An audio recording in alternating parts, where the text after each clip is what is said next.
My name is Marcia Eberhardt, and I've lived in this property since 1990.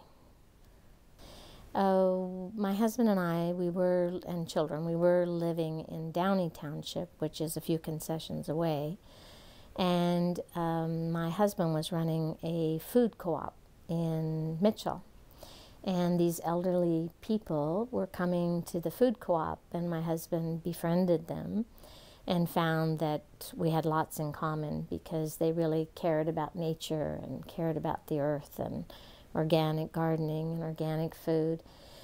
And so when the sole remaining member of that elderly family died, he left us this property. How did I hear about the Thames Talbot Land Trust? I heard about it from my husband. And my husband and I were looking for a way to protect this property.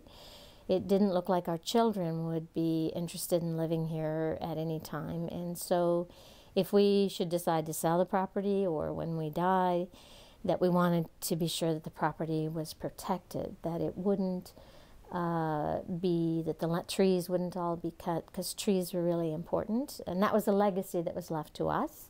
We inherited the property because of our passion for the earth and for the animals and for nature and conservation, and so we wanted to leave it the same as it was left to us. So this was a way to protect it.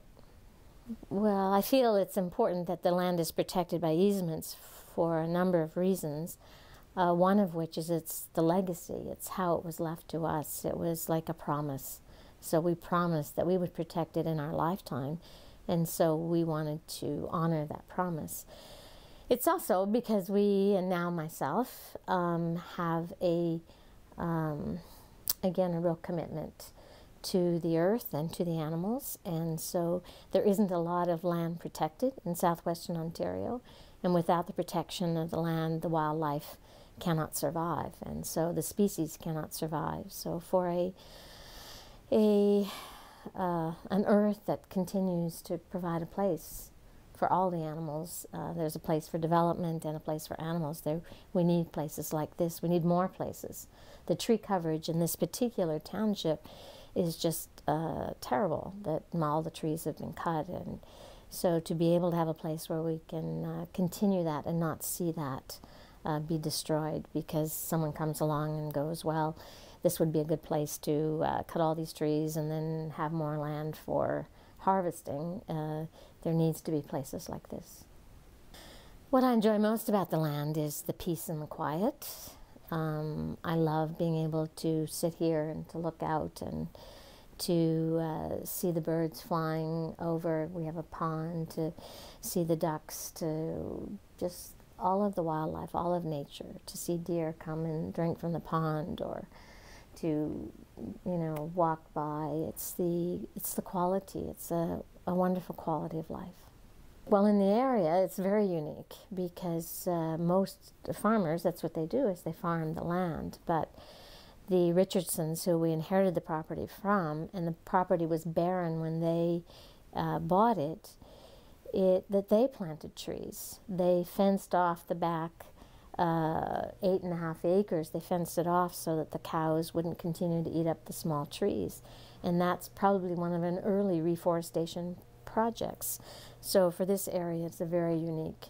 And there's also the wetland, and wetland too is a very precious resource for the water quality, and so this is a unique piece of property.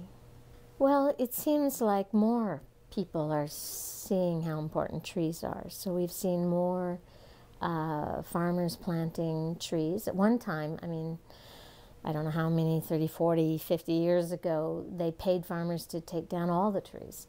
And now there's initiatives to plant trees that windbreaks, that this helps to prevent soil erosion and this kind of thing. So we're seeing more trees planted.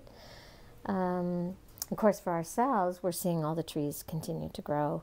And the trees that, there were scouts and there were schools that came and planted trees. We had a partnership with the Ministry of Agriculture and the Forestry, and so we're seeing all of that continue to develop. It isn't a lot of difficulty. Certainly we have to be very vigilant when it's hunting season, because not all of the hunters are as respectful about, we have to place no hunting signs all around the perimeter of the property.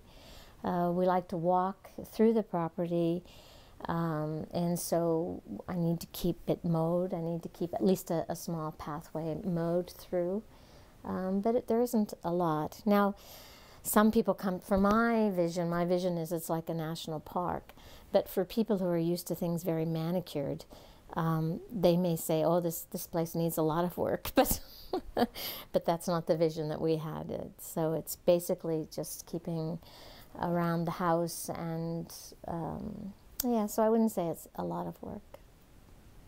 Oh, what would happen if the land didn't have these easements on? I think it's really, it's hard to know.